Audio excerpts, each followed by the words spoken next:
Gentlemen, welcome to the Forge. I'm sure you guys noticed my collection of vintage golf gear. I assure you we're not hitting the links.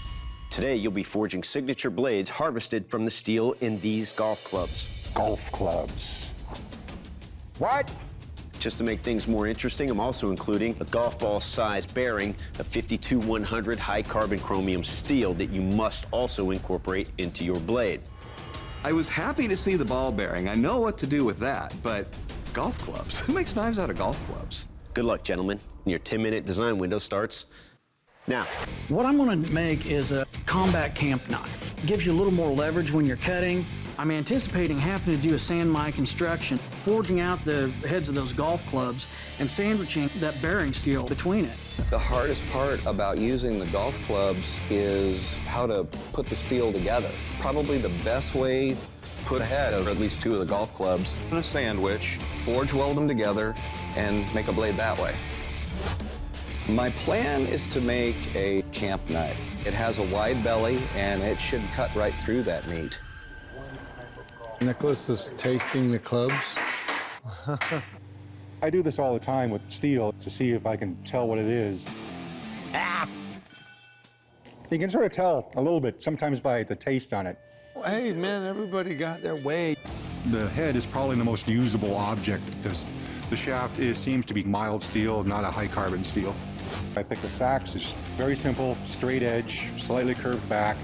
It's a shape that stands the test of history. Bladesmiths, your 10-minute design window is closed. Your 3-hour forge time starts now. Dustin's right to the press with the ball bearing. It hasn't been in the forge that long. Ideally, you want more heat. It doesn't want to move too well when you get it below 1,500 degrees. Oh, knocked his bearing right off his stick. Fire on the floor. Hello, Mr. Golf Club. I'm going to make a knife out of you. I believe that Nicholas is going to be very entertaining. My plan is to do a sandwich sort of thing with the ball bearing in the center and the mystery metal of the putters on the outside. Flatten those out into a bar shape, stack all three together, and then just smash it flat. Smash! I've drawn out a stub tang. This is a high carbon steel, and I'm gonna weld it to the low carbon, so the low carbon will all be in the tang. Now, Dustin painted a high carbon steel billet and a low carbon steel, and he's gonna attach them at this juncture.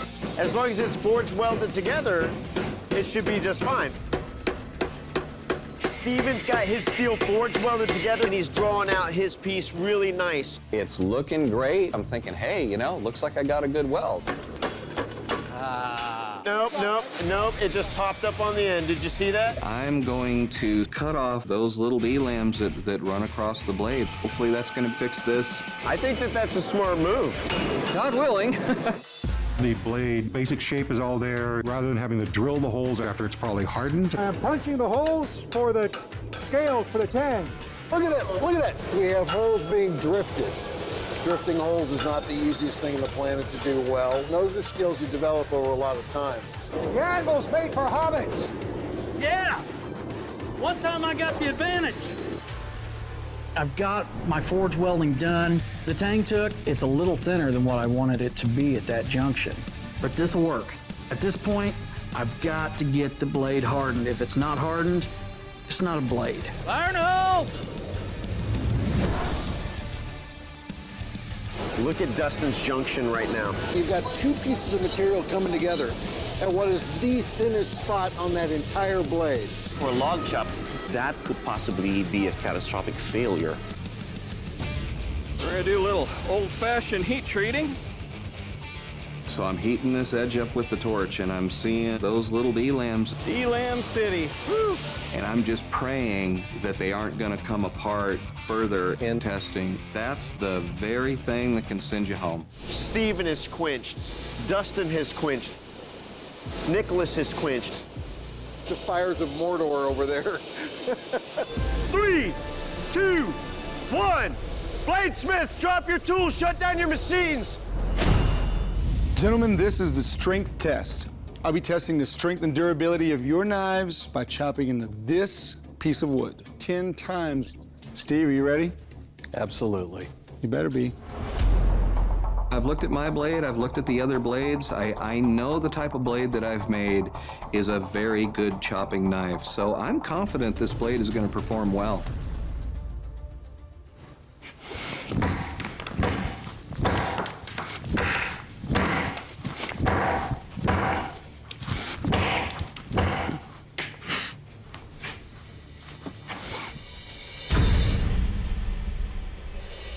Steven, I love the edge geometry you have right here. I hate the handle geometry you have right here. This handle is very difficult to hang on to. I don't like to have to think about how I'm holding the knife and re-gripping and re-gripping. And I'm cutting this, I had to do that several times. But it cut, it's sharp, there's no damage to the edge. Nicholas, you're next. I am totally confident it'll meet all the criteria. It'll chop a chunk of wood, it'll slice a ham in half, and it won't break doing it, so there.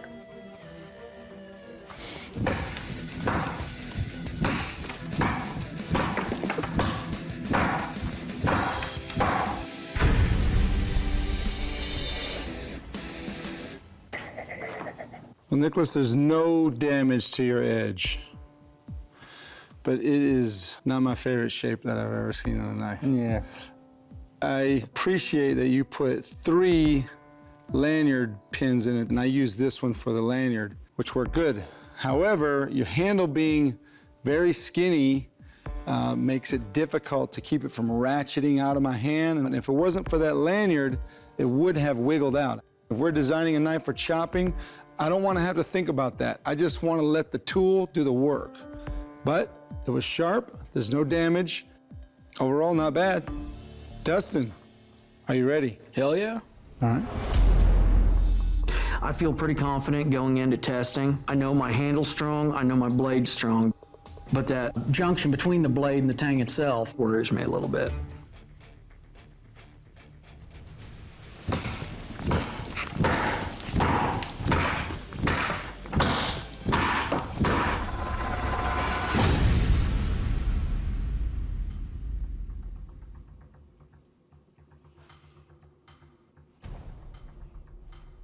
I do like your usage of the, what was that, golf club? Yeah, it was on the golf club. Now, you know, our concern was your tang in here. You had very weak weld. You wisely chose carbon fiber to, you know, bind that up. However, there's a significant crack between the carbon fiber and the G10 on this side and the front, where your hardened steel was forge welded to the softer steel has broken. And that's the only thing that could have happened here. That was what we were afraid of in the first place. And it makes it unsafe to use. Fair enough. Dustin, due to the critical failure in your blade, we cannot continue with the testing. Therefore, I have to ask you to please leave the forge. Thank you. Yes, sir. I would not disagree with the judge's decision. The failure was something that I had somewhat anticipated. I really listened to the judges about what they said about strengthening the tang, and I did my damnedest, and it just didn't work. Steve, Nick, congratulations. The strength of your work, coupled with your competitors' failures to perform, have secured you both a place in the 3rd round, where we will send you home to recreate an iconic blade from history. Are you ready to see what that weapon is? Oh, yeah. Yep. Your final challenge is Deerhorn knives. Whoa. Deerhorn knives are distinctive double-bladed weapons used as an extension of the body to counter and disarm opponents. The knives are unique to the 19th century martial art form Bagua-zhang. Students of this discipline train with the weapon in both hands to master techniques in slashing and seizing. Easily concealed in traditional Chinese garb, these mighty knives can be swiftly brandished to catch an opponent off guard and deliver deadly cuts with 4 horn-shaped points. The weapons are notably employed in the film Crouching Tiger, Hidden Dragon. I've never heard of a Deerhorn knife. It's definitely not a design I'm familiar with. I was hoping for a fairly simple sword. Good luck, Bladesmiths. We'll see you in 5 days.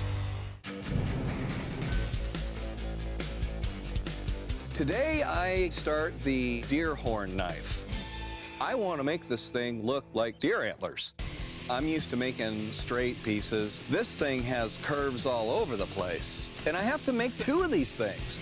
Now I have to figure out how I'm going to make this out of this. I want to forge this out of 1 piece of steel. That's the strongest way you can do it. I'm going to cut a slit down the center of this bar, spread the handle and the front blade apart, and hopefully all's going to go to plan. That looks a lot more like a deer antler. Day 2. So I decided to do a butt weld. I'm going to be cutting the crescents apart and welding it flat on, so now the edges will line up. It looks very nice. Ready to do the heat treat? No, I don't want to go in the fire again. No!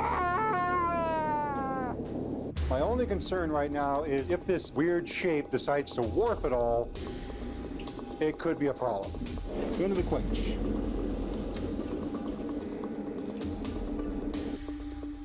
There we go. That is as hard as the file. They didn't warp into a pretzel, so hey, I'm great. Day 4, I've got both of these weapons shaped. It's time to harden them. This is the moment. This has to work. If it doesn't, I'm not going to have a weapon. Hey, no warpage. Let's see if we got hard. It worked. I feel really great.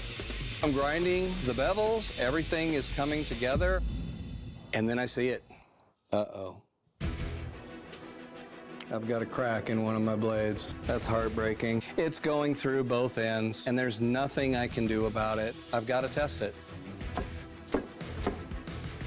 I need a pole of some kind. I know they're gonna do something like this.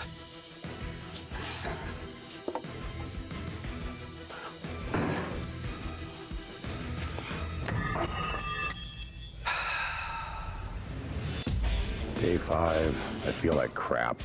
If it wasn't for the fact that I'm sick, I actually kind of like this deep, gravelly voice. If I didn't have to hack up my lung to do it, I'd have it all the time. All I have left to do is put the handles on and sharpen the blades. Putting the handles on is shaping the material a little bit, gluing them on, drilling the holes, and putting the pins in place to hold everything together. That's all ready to go. It's day 5, and I have to start over. I've got 1 day to build a pair of these. I don't know if I'm gonna be able to do it or not. If I wasn't the underdog before, I definitely am now. I just want to have something to take there. I have 3 days of work to do in 10 hours. At this point, I don't have time for any mistakes. I just need to stay in the game. Bladesmiths, to see how lethal your weapon is, I will deliver multiple slashes and thrusts on this pig carcass. Steve, you're up first. You ready? Absolutely. Let's do this. I'm really hoping to hear, you know, it will kill.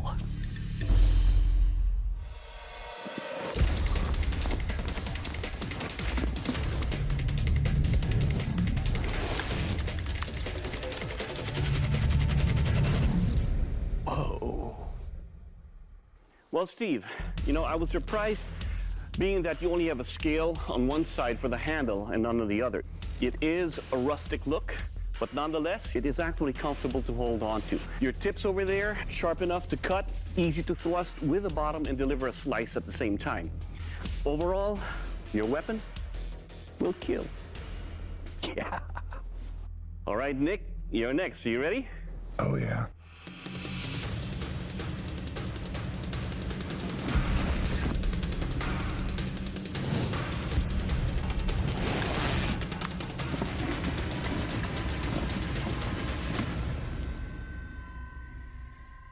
Well, Nick, your weapon is very sharp. Grabbing your handle, it feels smooth with both scales in there. The angles you have really lacerate deeply. And overall, your weapon will kill. Good job. Thank you. Next up is a sharpness test. To see how sharp your weapons are, I will take your weapons and deliver multiple slashes and stabs on this ballistic bag. The bag is outfitted with 2 posts, which simulates blocks or blows from pole weapons these knives will encounter in battle. Steve, you're up first. You ready? Yes, I am.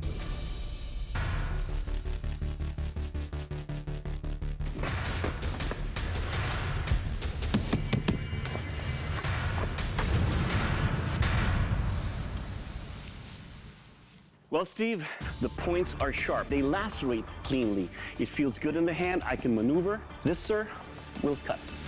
Thank you. Nick, you're up next. You ready? Yeah. I'm pretty confident mine can do at least that well. Probably better because my points are more pointier.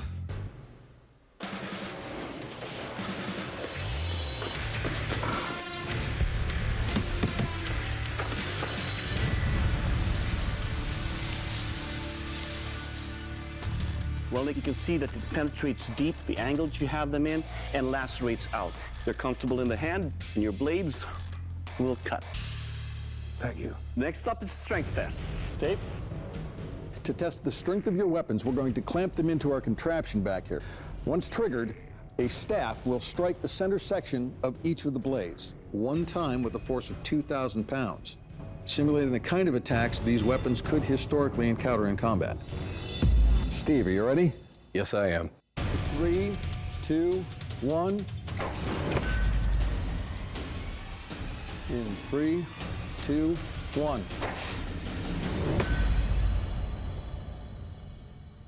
Yeah, well, Steve, I don't see any damage, any rolling of the edge, so they held up beautifully. That's great. Nick? Just waiting for it. In 1, 2, 3.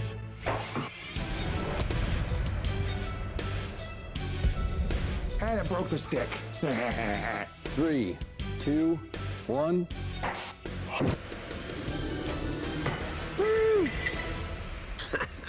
And it broke the stick again. All right, well, first off, let's remember that the test wasn't about breaking sticks. It was more about how your blade reacts to being hit by that stick. There is no damage whatsoever. This is still a razor blade. Oh, Nicely done it. Thank you. Well, you've both done commendable work, but there can only be one Forged in Fire champion in this competition.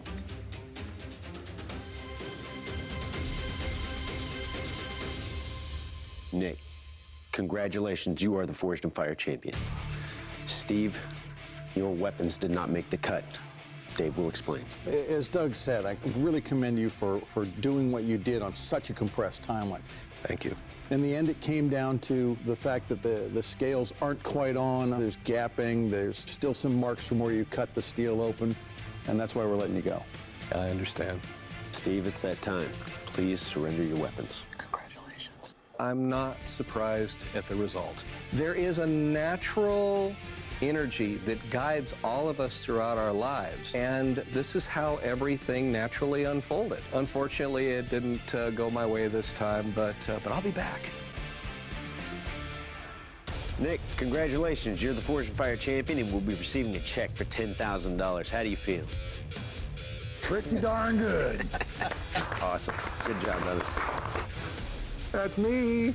That's me, the Nick. That's me. I won. I'm going to hug my wife when I get home, and then I'm going to hug my kitty cat. If any of you other bladesmiths out there are thinking about it, I say do it. Try not to have a cold when you do it, though. Ah.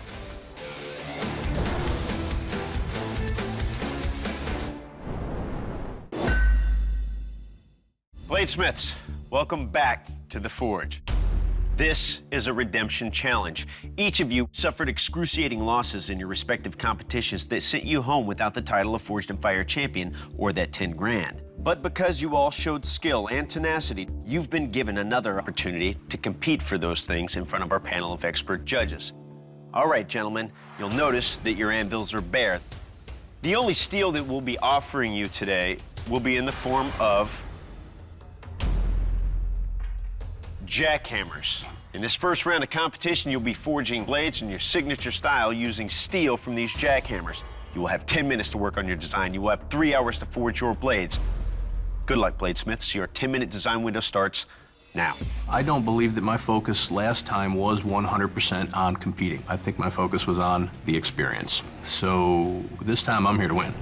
My design is a hybrid kukri Bowie. The kukri is going to give me the best chopping ability, and the Bowie hybrid, it's going to give me a better slicer. I think they're struggling to get the bits out of these jackhammers. Yeah, I wonder what's going to happen when they start forging.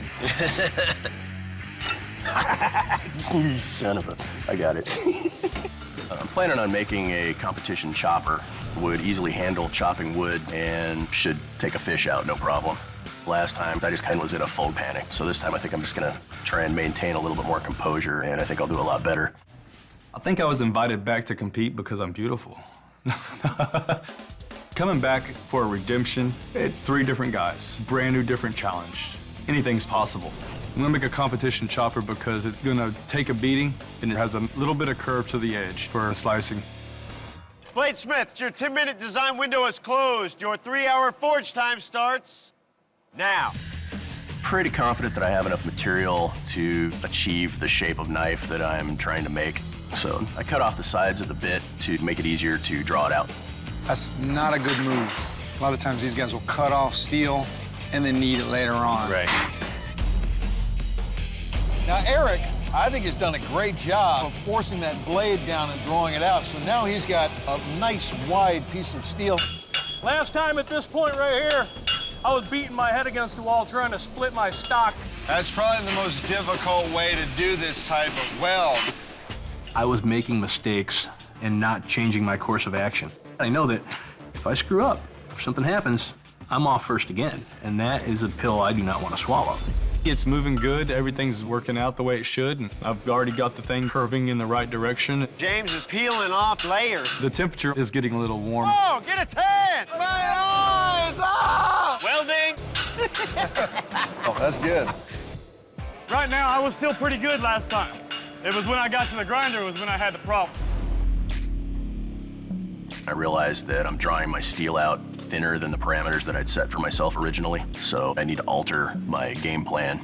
That looks good, dude. Might turn out a little bit skinny, but I think it's still got enough to do the job. I'm gonna rely more on blade geometry than mass to meet the challenge. Eric quenched. When my quench comes out and my colors look great, Mine feels good so far. I think I got it. Mine hardened okay, dude. I wouldn't say it's hard, but it's skated. Earl just quenched. I do the quench, I get a little bit of warpage.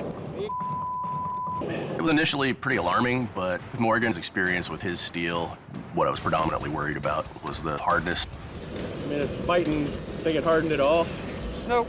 If this blade tries to chop wood and it's not hardened, it's going to fail the test. If my knife fails the test, that means I'm going home. So I decided to test it in the acid. That's actually was very smart.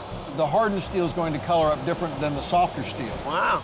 Something happened. I can see that where I stopped my quench, there is a discernible difference between the steel. Might not have gotten hard enough, but we'll never know until we actually test it out.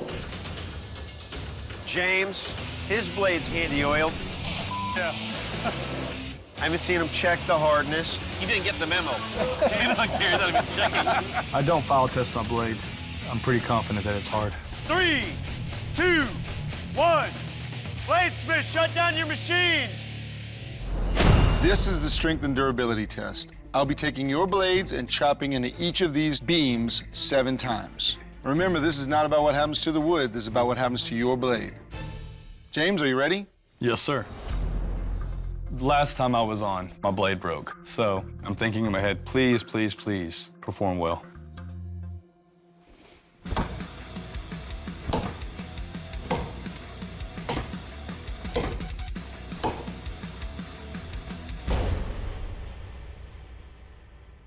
Not bad at all.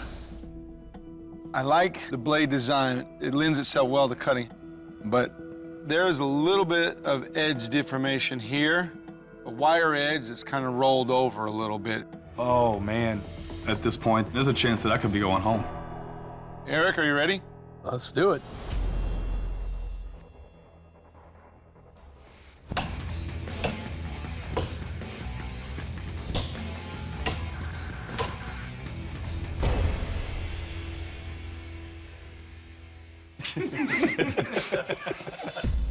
Well, Eric, I like your blade shape, but when you leave the front of the handle flat, but you round off the back, it is very difficult to index this knife, but no damage to your blade.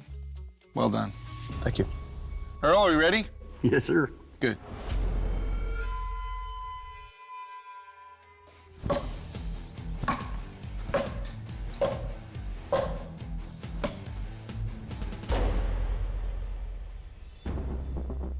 Earl, I like the shape of your knife, and your handle feels very comfortable. But the problem is your edge geometry. It's pushing its way in, but it's not really cutting its way in. But no damage. Next up is the sharpness test. Bladesmiths, I'm gonna take your weapon and slash across his fish. If it's sharp, it should glide through. James, you're up first. You ready? I'm ready, sir. I'm feeling really kind of nervous because I don't know how well it's going to perform because of that roll on my edge.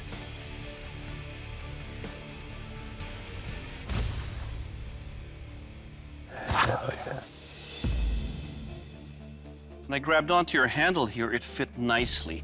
But when I start moving it this way, start to feel the edges right here. But it's definitely sharp enough to cut through the fish. Your blade will cut. Thank you. Eric, you're up.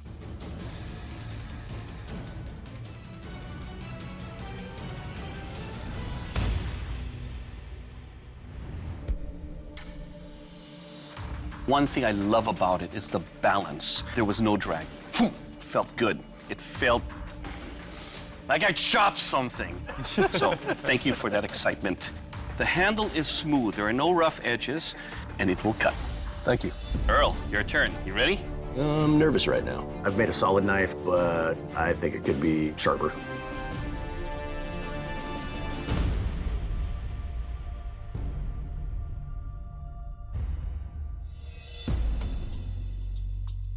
You have a stunning and beautiful looking blade. The handle, it's smooth, but you can see some indentations right there, which shows that there might be an area here that's not as sharp. It didn't glide all the way through, but your blade will cut. Yeah, I just wanted to hear that. With as thin a blade as Earl had, it should have been a slicer. I feel my chances of moving on to round 3 might be looking better. Bladesmiths, it's time for one of you to leave the forge. Earl, your blade did not make the cut. Jason will explain. Earl, you made a beautiful knife. I love the shape of it. You had a good handle on it, but you just didn't grind it to produce the kind of edge that you need to cut with. When I was doing the log chop, it was bouncing off of the wood. It's just not sharp, and that's why we have to send you home. Understood. Please surrender your blade. It would have been really nice to move on to the final round, but just wasn't in the cards. I had a chance to show what I could do, and that was way more than I did the first time. And as far as redemption goes, that's about as much as I could ask for right there. James, Eric, congratulations. You're both in the final. Now you're both one step closer to redemption, the title of Forged and Fire Champion, and a check for $10,000. When you came here, you used our tools and equipment to forge signature blades in your signature style. Now we're sending you back to your home forges to recreate an iconic weapon from history. That weapon is a sword breaker. Used by knights across 16th century Europe, the sword breaker is a unique dagger designed to render enemies defenseless on the battlefield. The weapon's sharp comb-like teeth could entrap and snap an opponent's sword in half, while its razor-sharp edge and tip were employed to deliver fatal slashes or stabs. The sword breaker was so versatile in its ability to disarm and counterattack, it became the standard sidearm of its day. Today, it's immortalized in the PlayStation game Sword Art Online, Hollow Fragment, where it's wielded by the character Philia. Good luck, Bladesmiths. We'll see you in 5 days.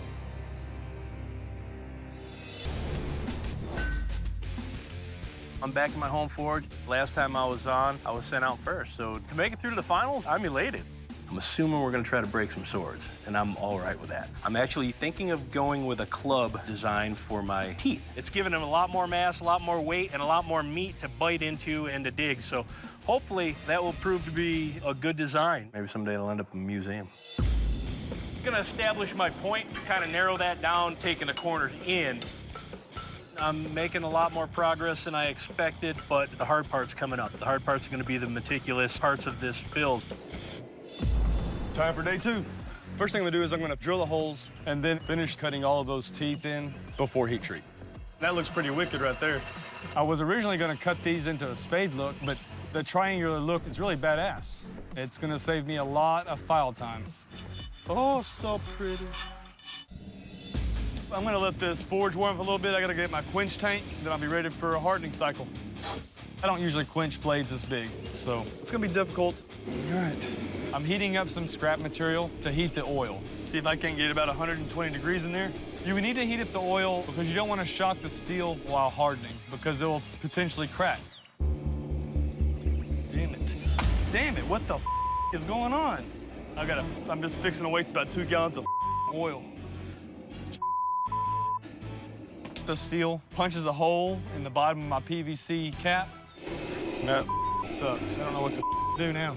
This is gonna set me back a half day. I need to find a quench tank or I'm done. I'm ready to get going. I'm ready to get the teeth on the blade today. This is the most critical part of the build, period. This is the very first time I've ever cut into a blade other than a gut hook. I'm gonna hot chisel them out just to see how they look, making sure that that's the right decision. The designs I have for my teeth, they could go drastically wrong. Each one of these teeth are a potential spot for breaking. So I have to be very meticulous on where each placement goes. I think it's gonna be mean. With the heat treat, I don't know what to expect with it. I truly don't. If there's any stress left in the metal, it's gonna come out, and that is usually in the shape of a warp. That's got me a little concerned, I gotta say. If anything is gonna make me throw up today, it's gonna be the heat treat.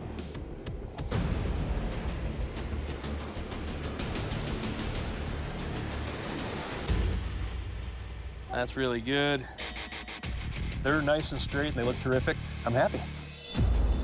I had to find a different tank. And finally, I found a metal 5-gallon can and quenched my blade. It looks really good. The details I'm working on today is I'm gonna be finishing the guard, shape that up with some files, make it nice and round, shape my handle, and do my test. Ooh, that's nice. I already have a piece of purple heartwood for my handle and my drift for making the hole for the guard. It's gonna now become my pommel. Everything looks great. Now I have to get that primary edge sharpened and then do some cutting tests on it. I got my daughters out there and my tortoise Geo. They want to see what this blade can do. When I was out in the first round, my daughters were both sad for me, but having the second opportunity to go back and show them that if you really put your mind to it, you can achieve greatness, it feels good to me. That was pretty awesome. Almost killed Geo. To see what lethal damage your blade can do, I will deliver killing blows of slashes and thrusts on this Ballistics dummy. The sword breaker comes from a style called main gauche, which means left hand. Therefore, I will see the offensive capabilities of your knife with my left hand. James, you're up first. You ready? Let's do it.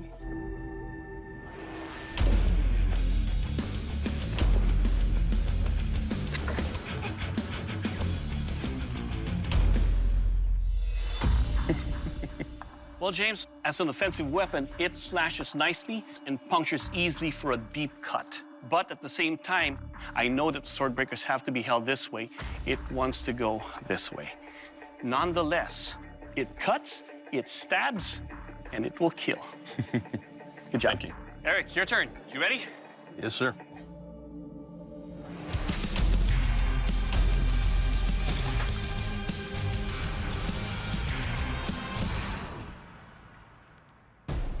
Well, Eric, if I need to use it offensively, it's easy to index and switch to that edge. When I did thrust and slash out, we got to test the edge, and it lacerates. Your blade will kill.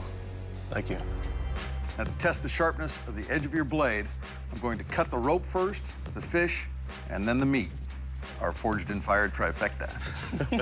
James, you're up first. You ready? Yes, sir.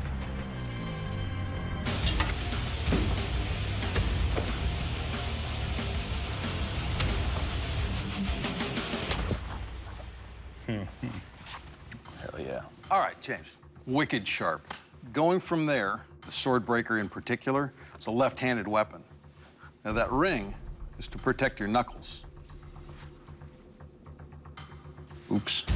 Yes, sir. Other than that, this thing is a beast. Thank you. All right, Eric. Let's do it. Okay.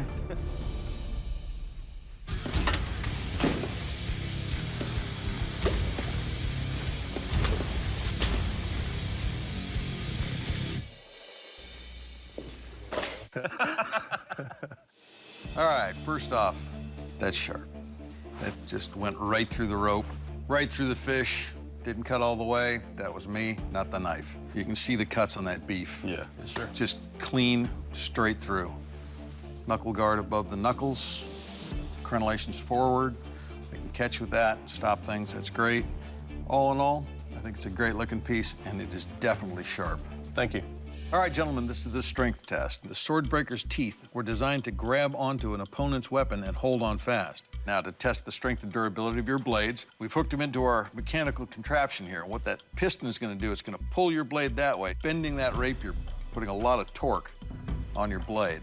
Let's see if the teeth of your weapon will hold on to that rapier. James, you're up first. You ready for this? I'm ready. Let's do this. 3, 2, 1, pull.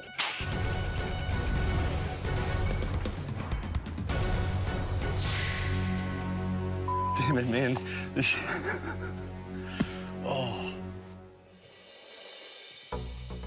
Okay. You picked up an ever so slight bend. I mean, there was a lot of pressure on that, and you could actually see that weapon bending. You can see what it did to this rapier blade. All in all, well done. Thank you. Eric, your turn. Let's put it to the test. In 3, 2, 1, pull.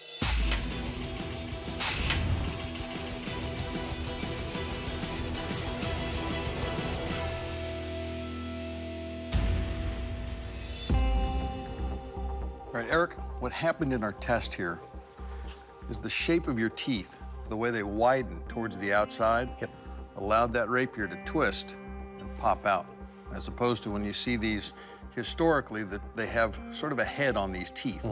So once they go into that section, it's harder for them to escape. The fact that this opening here is so wide, it just allows that to happen.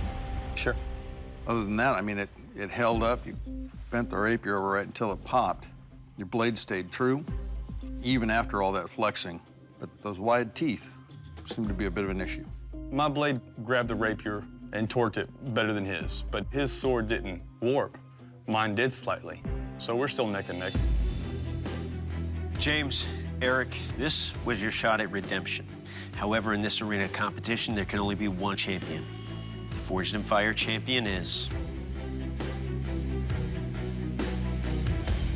James. Damn it.